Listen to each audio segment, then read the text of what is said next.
and welcome to West Michigan's greatest fun hour.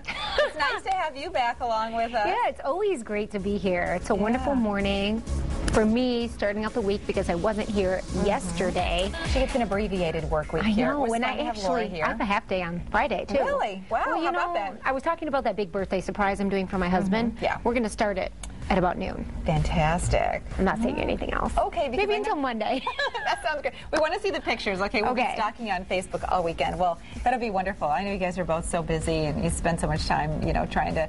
Being busy. Make family time, so it's wonderful when you can pull off some great surprises. Well, I had the opportunity last night to take part in a wonderful event, Soup's On for All, at the Bob. They basically allow soup to take over every single floor of the Bob.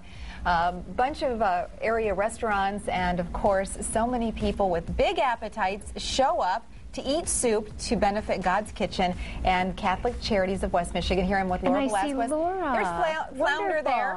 It's a charity event. We've got a picture with Flounder from 94.5, so great to see you there. And, of course, my colleague, Matt Kirkwood, who loves a hot bowl of soup. He loves anything.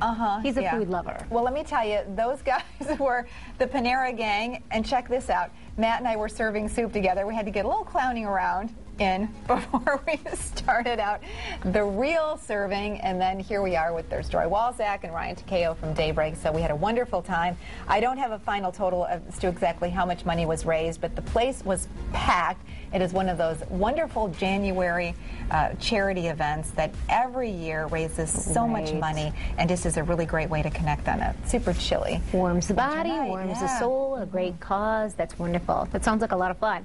Well, I've actually been doing a little bit of work on my iPad. Okay. I wanted to tell you and everyone about it because, I completed another book, and I was talking about that for my book club, The Water for Elephants. Right. And so I decided to do another book, electronic. Yes. Here, Save the Earth. Though the copies of this book are, plentiful. John Steinbeck's East of Eden. Have you ever written? I have not read that, but it is a classic. It is a classic. I can't believe I've never read it. And so there are a lot of people I admire, and I kind of read about that. Oprah's one of them. She put it on her top 10 of all time. Wow. East of Eden, and I keep hearing great things about it. So I decided to start reading the book. It is amazing. Really? It came out in 1952, and it is one of Steinbeck's best novels. I put it out on my Facebook, and people were commenting like crazy, saying oh, I read that. That was really cool. It inspired me. I go back to it. Interesting. I read all the time.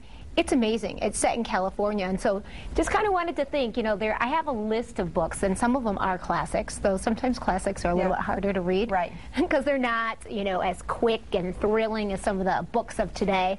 And so this is definitely getting the thumbs up so far. The thumbs up. I'll have to get that. I told you that I have been really into reading a lot. My New Year's resolution a year ago was to read at least one book a month. I'm super into nonfiction. I can't remember the last fiction book I read. Okay, wait a second, I can. Diary of a Wimpy Kid, because my daughter Jen loves those books, and so I read all of those with her, but I can't remember the last real fun novel I've read. Yeah, so that is a really great one, super popular. And then I also uncovered something else. And you're talking about books that are more recent. Pillars of the Earth. Oh. That came out. Also a really popular one. However, it is about this thick. And not that is, you're not capable of doing that, or I'm not capable of doing it. It takes a lot of time. Yeah. And so I was at the video store recently, and I found a wonderful alternative to reading Pillars of the Earth, and it's a book on tape. Blu-ray. Blu-ray.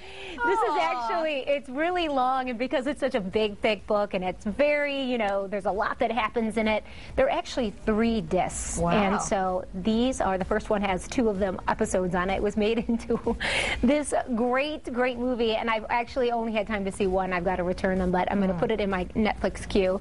And just for those, I had never known that this was made into something, to a movie or TV series. I'm not sure which one it was. And so maybe one day I'll tackle that book, but for now, I'm seeing the DVD, Blu-ray, and it's pretty amazing. Oh, yeah. Well, she's the mother of a toddler, so I'm guessing you don't have as much time to read as you'd like. So maybe, late at night, when I'm battling, should I go to bed or should I stay up and watch a movie? Maybe you go through that same. Oh, yeah. We all go through that. We want to say thank you to Mary, by the way, from Ginkgo Studios, always providing with beautiful centerpieces. This is actually decorative cabbage, and I have to tell you that I'm doing my best to arm wrestle Rachel because she's thinking, boy, that'd look awfully good in my Vitamix. I know.